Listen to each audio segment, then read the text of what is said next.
نحمده ونصلي على رسوله الكريم أما بعد فأعوذ بالله من الشيطان الرجيم بسم الله الرحمن الرحيم رب اشرح لي صدري ويسر لي أمري واحلل عقدة من لساني يفقهوا قولي رب زدنا علما اللهم فقهنا في الدين اللهم إنا نسألك علما نافعا وعملا متقبلا ورزقا طيبا اللهم انفعنا بما علمتنا وعلمنا ما ينفعنا وزدنا علما آمین یا رب العالمین۔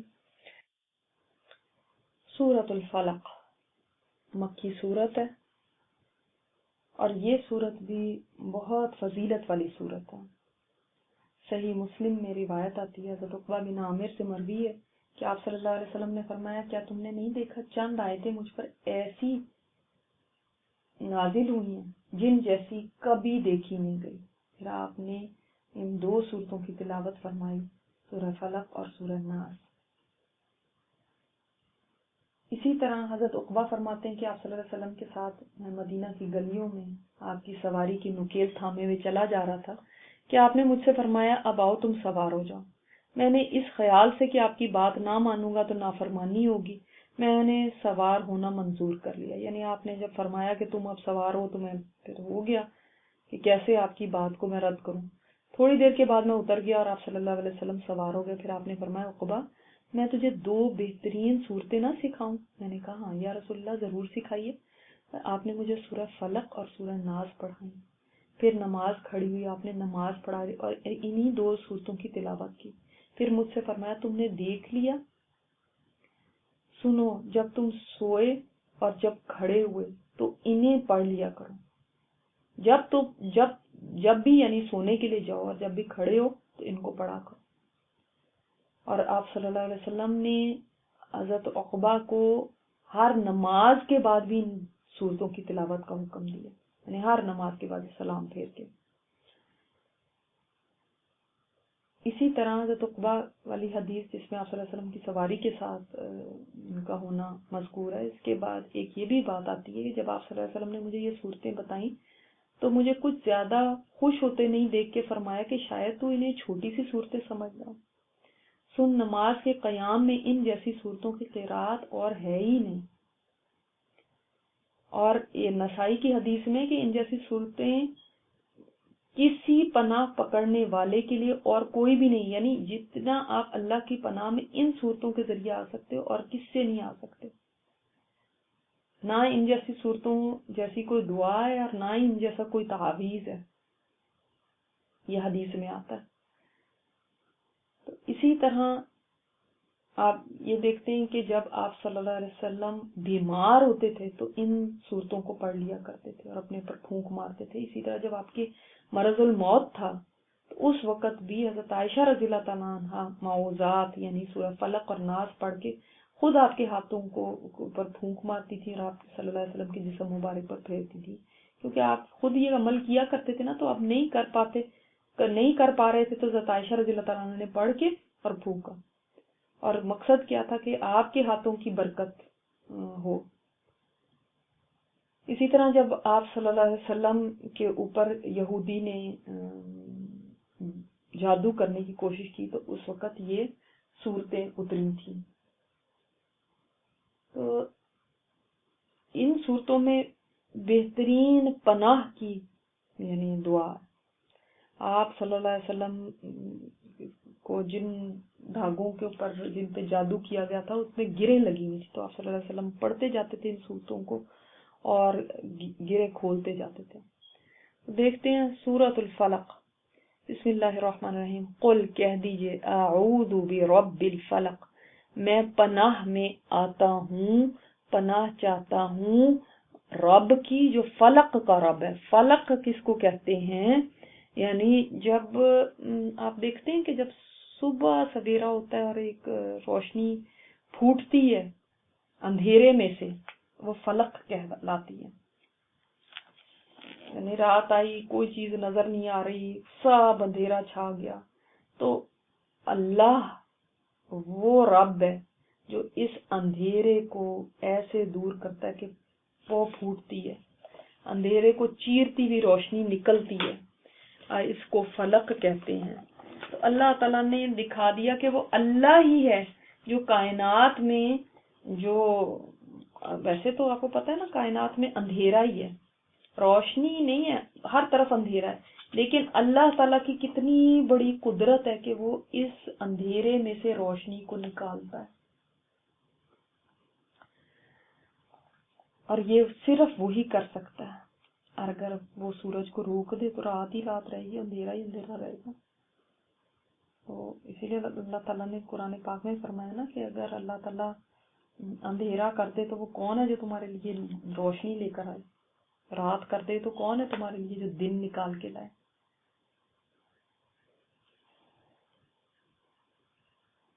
تو یہ اللہ تعالیٰ کا کرم ہے، یہ روزانہ رات کو اندھیرا چھا جاتا ہے، روزانہ اللہ تعالیٰ اس تاریکی سے ہی نور پیدا کرتا ہے۔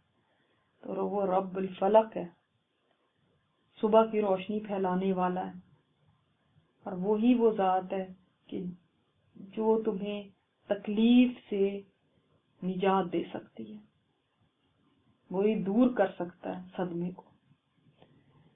من شر ما خلق، من سے شری شر ما جو خلق اس نے پیدا کیا، لیکن جو بھی خیر اور شر ہے اللہ نے ہی پیدا کیا نا۔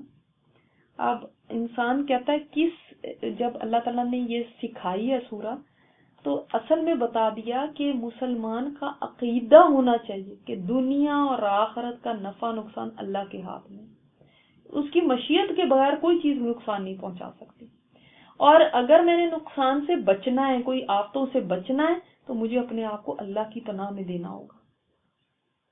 ٹھیک ہے، اب اس کے لیے کیا ہے؟ سورہ فلق پڑھیں، اور ہر چیز کے شر سے اللہ میں تیری پناہ میں آ جاتا ہوں، میں تیری پناہ چاہتا ہوں، یعنی ہر چیز کا شر، وہ کتنی آفتیں ہوں، نقصانات ہوں، کوئی جن ہو، کوئی بھوت ہو، کوئی جادو ہو، کوئی انسانوں کے شر ہوں یا شیطانوں کے شر ہوں یا زہریلے جانور ہوں یا خونخوار جانور ہوں یا کوئی بھی مخلوق ہو، سب کے شر سے۔ ماں خلق میں تو سبھی آ گیا نا، اللہ نے سب کچھ اللہ نے ہی پیدا کیا، جو کوئی بھی چیز ہے اس کے شر سے میں نے اللہ کی پناہ چاہ لی، اللہ کی پناہ میں آ گیا۔ اور دیکھیں شر سے بچنا انسان کے اپنے بس کی بات نہیں ہے، انسان کتنا چاہتا ہے کہ مجھے کوئی شر نہ پہنچے، لیکن پھر بھی پہنچ جاتا۔ تو اپنے آپ کو اللہ کی پناہ میں دے دو۔ یہ صورت اصل میں جو دنیاوی آفات ہیں نا اور نقصانات ہیں، اس سے بچنے کے لیے اللہ کے پناہ میں آنے کی، مانگنے کی اس میں بات کی گئی۔ اگلی صورت آپ دیکھیں گے آخرت کی آفات سے بچنے کے لیے اللہ تعالیٰ کی پناہ مانگی گئی۔ تو یہاں پہ اب آپ دیکھ رہے ہیں کہ من شر ما خلق آ گیا، جو کچھ بھی اللہ نے پیدا کیا ان سب کے شر سے۔ اگر آپ کو کسی دشمن کا خوف ہے، اگر آپ کو کوئی رشتہ داروں سے آپ کو یہ ڈر لگتا ہے کہ یہ مجھے کوئی تکلیف پہنچائیں گے، اگر کوئی کسی سے بھی آپ کو یہ خوف ہے نا کہ یہ مجھے تکلیف کوئی دے گا، یہ میرے لیے کوئی پرابلم کریٹ کر دے گا، یہ مجھے نظر لگا دے گا، یہ میرے کچھ بھی آپ کو کسی طرح کا بھی خیال ہے، اللہ کی پناہ میں آ جائے۔ ٹھیک ہے، اچھا اس کے اندر ایک یہ بھی چیز ہے کہ دیکھیں جب انسان اللہ کی پناہ لے لیتا ہے تو ہوتا کیا ہے، دو باتوں میں سے ایک بات ضرور ہوگی، یا تو وہ تکلیف اللہ تعالیٰ آپ سے دور کر دے گا، یا دوسری صورت میں وہ تکلیف، وہ مصیبت باعث اجر بن جائے گی، گناہوں کو دھونے کا ذریعہ بن جائے گی، رحمت بن جائے گی۔ ٹھیک ہے، کیونکہ قیامت کے دن بھی صبر کرنے والے جو ہوں گے نا، جنہوں نے دنیا میں صبر کیا، ان کے لیے اجر بے حساب ہوگا۔ تو اس لیے یہاں سے ہمیں پتہ چلتا ہے کہ بعض تکلیفیں یا دنیا میں بعض مشکلات وہ بھی اللہ تعالیٰ کی طرف سے ایک رحمت ہوتی ہیں، کہ آخرت کے اندر اس بندے کے درجے اللہ بلند کر دے اور آخرت میں اس کو اجر دے اور اس کے گناہ معاف کر دے۔ تو اللہ کی پناہ میں آنا فائدہ ہی فائدہ ہے۔ ہم کتنا چاہتے ہیں کہ دنیا میں کوئی کانٹیکٹس بنا لیں، وہ کانٹیکٹ بن گئے تو پھر وہ اس کی ہمارے سپورٹ ہو جائے گی، اس کی پشت پناہی مل جائے گی، اور اس کی پشت پناہی مل گئی تو ہمیں کسی چیز کا ڈر ہی نہیں۔ تو دیکھو یہ تو دنیا کے چھوٹے چھوٹے کمزور سہارے ہیں، جو اللہ کی پناہ میں آ گیا وہ کتنی بڑی طاقت کی پناہ میں آ گیا. پھر اس کو یہ یقین رکھنا چاہیے کہ اب کوئی چیز مجھے نقصان نہیں دے سکتی. لیکن ہم ان صورتوں کو کچھ سمجھتے ہی نہیں. اگر کسی کو کہیں آپ یہ صورتیں پڑھیں، اور یہ تو ہمیں پہلے ہی آتی، کچھ اور وظیفہ بتائیں. یہ بہت بڑی صورتیں ہیں. آپ صلی اللہ علیہ وسلم کے اوپر جو جادو ہوا ہے کہ 11 گریں تھیں اور 11 ہی آیتیں ان صورتوں کی ہیں ٹوٹل ملا کے، تو آپ صلی اللہ علیہ وسلم نے کیسے وہ گریں کھولی تھی یہ آیتیں پڑھ پڑھ کے. اور آپ صلی اللہ علیہ وسلم نے ایسے فرمایا کہ میں ایسے صحیح سالم ہو گیا جیسے کوئی شخص جکڑا ہوا تھا تو وہ آزاد ہو جائے، یہ ان صورتوں کی بدولت. پھر کتنا ان کے اوپر ہمارا عقیدہ ہونا چاہیے پختہ. اب کون سی چیزوں سے خاص طور پہ پناہ مانگی گئی ہے؟ وہ 3 چیزیں خاص مینشن کی گئی، حالانکہ یہ ما خلق میں آ چکی ہیں، لیکن خاص الخاص مینشن کی گئی کیونکہ ان کے شرور اکثر لوگوں کو نقصان پہنچاتے ہیں. پہلی چیز وَمِن شَرِّ غَاسِقٍ إِذَا وَقَبَ، اور من سے شر غاسقٍ اندھیرا کرنے والی کے، اذا وقب جب وہ داخل ہو جائے، یعنی جب اندھیرا پھیل جائے تو اس کے پھیلنے سے، جب وہ داخل ہو جائے تو اس کے داخل ہونے سے میں اللہ کی پناہ مانگتا ہوں. یعنی رات کے اندھیرے کو خاص طور پہ یہاں پہ مینشن کیا گیا کہ اس اندھیرے سے میں اللہ کی پناہ میں آتا. کیوں رات کے اندھیرے سے؟ کیوں؟ آپ دیکھیں رات جو جتنے لوگ ڈرتے ہیں نا وہ رات کو ہی ڈرتے ہیں. دن کو لوگ اکیلے بھی گھر میں رہتے ہیں، کہتے ہیں رات ہو گئی، رات کو میں اکیلی کیسے رہوں گی. ایسا ہوتا ہے نا. تو رات میں ایک واقعی ایک انسان خوف کھاتا ہے، کیونکہ اس میں جتنے بھی کرائمز ہیں وہ بھی رات کے وقت لوگ کرتے ہیں. اندھیرا جو ہو جاتا ہے تو اس میں چھپ جاتے ہیں. اسی طرح جتنے بھی یہ زہریلے جانور ہیں یہ بھی اپنے بلوں سے نکل آتے ہیں. تو انسانوں میں بھی جو شیطانی قسم کے انسان ہیں وہ بھی اپنی کاروائیاں رات کو کرتے ہیں. جنہیں جادو ٹونے کرنے سے عملیات کرتے ہیں وہ بھی رات کا انتخاب کرتے ہیں، وہ بھی رات کو کرتے ہیں زیادہ تر. آپ صلی اللہ علیہ وسلم نے فرمایا ہے خاص طور پہ کہ جب رات کی ابتدا ہو نا، یعنی جب شام ہو جائے، مغرب کا وقت ہے جو، تو اپنے بچوں کو روک لو، یعنی گھر سے باہر نہ نکلنے دو، کیونکہ اس وقت شیاطین پھیل جاتے ہیں. پھر جب رات کی ایک گھڑی گزر جائے تو پھر انہیں چھوڑ دو اور دروازے بند کر لو، اور اس وقت اللہ تعالیٰ کا نام لو، کیونکہ شیطان بند دروازے نہیں کھول سکتا. اللہ کا نام لے کے جو دروازہ بند کر دیا جاتا ہے نا اس کو نہیں شیطان کھول سکتا. تو دروازے بند کرتے وقت بھی اللہ کا نام لو، اور اس ٹائم پہ نہیں بچوں کو باہر نکالو. تو جب اندھیرا چھا رہا ہے، اندھیرا داخل ہو رہا ہے، تو اس اندھیرے سے بھی اللہ کی پناہ میں آ جاؤ. اچھا، ایک تو اس میں فزیکل اندھیرا ہو گیا نا جو رات کا ہوتا ہے، اور بھی کوئی اندھیرا ہوتا ہے؟ جی ہاں، کفر کے اندھیرے پڑا ہے نا کبھی، شرک کے اندھیرے، گناہوں کے اندھیرے، اللہ کی نافرمانیوں کے، بے حیائیوں کے، فسق و فجور کے، یہ اندھیرے ہی ہیں سب. تو اس میں باہر کے اندھیروں کی بھی بات آئی ہے، اور جو اندر کے اندھیرے ہوتے ہیں ان کی بھی بات آئی کہ اللہ تعالیٰ اپنی پناہ میں لے لینا ہمیں ان اندھیروں سے. کیونکہ دیکھیں ہم اتنی باتیں تو کرتے ہیں، آج کل اتنے فتنے ہیں، ایسے ہیں ویسے، لیکن اللہ کی پناہ میں نہیں آتے ان اندھیروں سے. یہ سب اندھیرے ہیں. گناہوں کا تو اندھیرا کتنا ہوتا ہے جو دل کو کالا کر دیتا ہے. تو ان میں ہم خود نہیں بچ سکتے. اللہ جب اندھیرے ہر طرف پھیل گئے ہیں، جب گناہوں کے اندر رہ رہے ہیں، جب فتنے ہیں ہر طرف، جب بے حیائیاں ہیں ہر طرف، جب کفر اور شرک ہے ہر طرف، تو ان اندھیروں کے شر سے اللہ تو اپنی پناہ میں لے لیں. تو رب الفلق ہے. پھر وَمِن شَرِّ النَّفَّاثَاتِ فِي الْعُقَدِ، اور پھونکنے والیوں کے شر. نفاسا کہتے ہیں پھونکنے کو، پھونک مارنا جس میں تھوک بھی تھوڑا تھوڑا نکلے، جیسے ہوتا ہے نا چھوٹے چھوٹے ڈراپس بھی گرتے ہیں.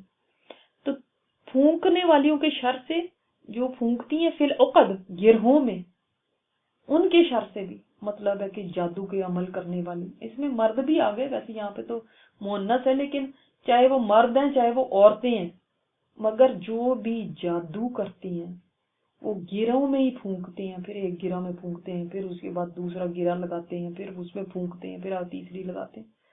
تو ان کے شر سے بھی تو جادو تو خود ہی اس میں آ گیا نا. پھر ڈرنے کی کیا بات ہے، ہائے فلانا میرے اوپر یہ نہ کر دے وہ نہیں کرتے. اپنی حفاظت پہلے سے رکھیں، پہلے سے پڑھتے ہوں گے تو کسی کا جادو چل ہی نہیں سکتا. وَمِن شَرِّ حَاسِدٍ إِذَا حَسَدَ، اور حاسد کے حسد سے بھی جب وہ حسد کرے. یعنی حاسد کا حسد کیا ہوتا ہے، اور ایک تو حسد کا ہی ذکر خاص طور پہ کیوں کیا گیا، اس لیے کہ جب حسد ہوتا ہے نا تو اس سے آگے کئی برائیاں پھیلتی ہیں. پھر ہی لوگ جادو بھی کرتے ہیں، پھر ہی لوگ دوسرے کو نقصان بھی پہنچانے کی کوشش کرتے ہیں، پھر ہی لوگ غیبتیں بھی کرتے ہیں، پھر ہی لوگ لوگوں کو رسوا کرنے کی بھی کوشش کرتے ہیں. کیونکہ حسد ہوتا ہے. حسد کیا چیز ہوتی ہے، انسان یہ کہتا ہے کہ دوسرے کو اگر مثال کے طور پہ کوئی مال مل گیا، مال بہت دولت مند ہو گیا، یا بہت اس کو ترقیاں مل گئی، یا بہت شہرت اس کی ہو گئی ہے، بڑی نیک نامیاں ہو رہی ہیں، بڑی تعریفیں ہو رہی ہیں، تو اس کو اندر جلن محسوس ہونے لگے کہ اس کی شہرت کم ہو جائے، اس کا مال کو نقصان پہنچ جائے. اور آپ دیکھیں گے، اگر آپ نے اپنے اندر چیک کرنا ہے تو کبھی دیکھیں اگر کسی کا نقصان ہو رہا ہے تو آپ کو اندر سکون مل جاتا ہے، چین آتا ہے، خوشی سی ہو جاتی ہے. اس کو آپ شاید ظاہر کریں یا نہیں کریں، وہ حسد ہے. کہ جب دوسرے کا نقصان سنتے ہیں، جب دوسرے کا سنتے ہیں کہ وہ بدنام ہو گیا، یا اس کو کوئی پرابلم ہو گئی، یا اس کے جیسے پہلے کاروبار تھا تو ویسے کاروبار ہی نہیں چل رہا، یا اس کی بچی کی طلاق ہو گئی، تو ایک دم سے سکون سا آ گیا کہ چلو شکر ہے، جیسے اندر ایک مطلب اطمینان سا ہو گیا، چین آ گیا. اب کیونکہ اندر حسد تھا جو چین نہیں لینے دے رہا تھا. ان کے اچھا کیوں ہو گیا، ان کے بچے اچھے کیوں بن گئے، ان کی اچھی جگہ شادی کیوں ہو گئی، ان کے پاس پیسہ کیوں آ گیا، یہ بڑے آرام سے رہ رہے ہیں، یہ بڑے چین سے رہ رہے ہیں. اب اس کو حسد کے اندر یہ نہیں ہوتا کہ مجھے مل جائے، حسد میں یہ ہوتا ہے کہ بس اس کے پاس کیوں ہے. وہ جو تکلیف ہے نا وہ چین سے نہیں بیٹھنے دیتی. اور یہ حسد اپنے ارد گرد والوں میں ہی پیدا ہوتا ہے. کوئی تیسرے سے جا کے کوئی حسد نہیں ہوتا جو جس کا آپ سے کوئی تعلق نہیں ہے. ٹھیک ہے، تو یہ اپنے جو آپ کا قریبی سرکل ہے اس میں ہوتا ہے. آپ دیکھیں یہود کو بھی آپ صلی اللہ علیہ وسلم سے حسد ہی ہو گیا تھا نا کہ ان کو کیوں نبوت مل گئی. تو اس لیے حاسد کے حسد سے بچنا بھی انسان کے لیے خود تو ممکن نہیں ہے، تو اس میں بھی یہ سورہ پڑھی جائے تاکہ ان کے حسد سے کوئی شر نہ پہنچے، وہ اپنی آگ کے اندر جلتا رہے اور اس کی نیکیاں بھی خود برباد ہو جائیں گی، اور وہ جلن کوڑن میں اپنا چین اور سکون بھی کھو دے گا.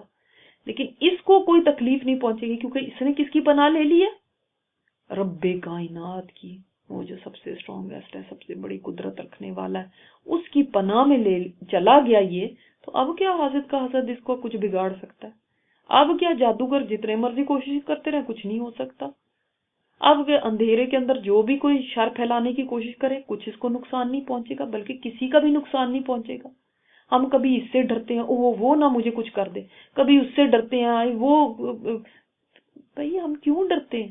اگر ہم یہ صورتیں پڑھتے ہیں تو ہمیں نہیں ڈرنے کی ضرورت ہے، کیونکہ ہمارے پھر واقعی اس عقیدے کے ساتھ پڑھیں کہ سمجھ تو آئے نا کہ ہم پڑھ کیا رہے ہیں.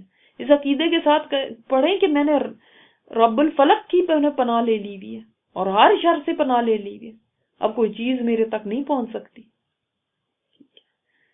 سبحانک اللہم و بحمدک، نشہد ان لا الہ الا انت، نستغفرک و نتوب الیک.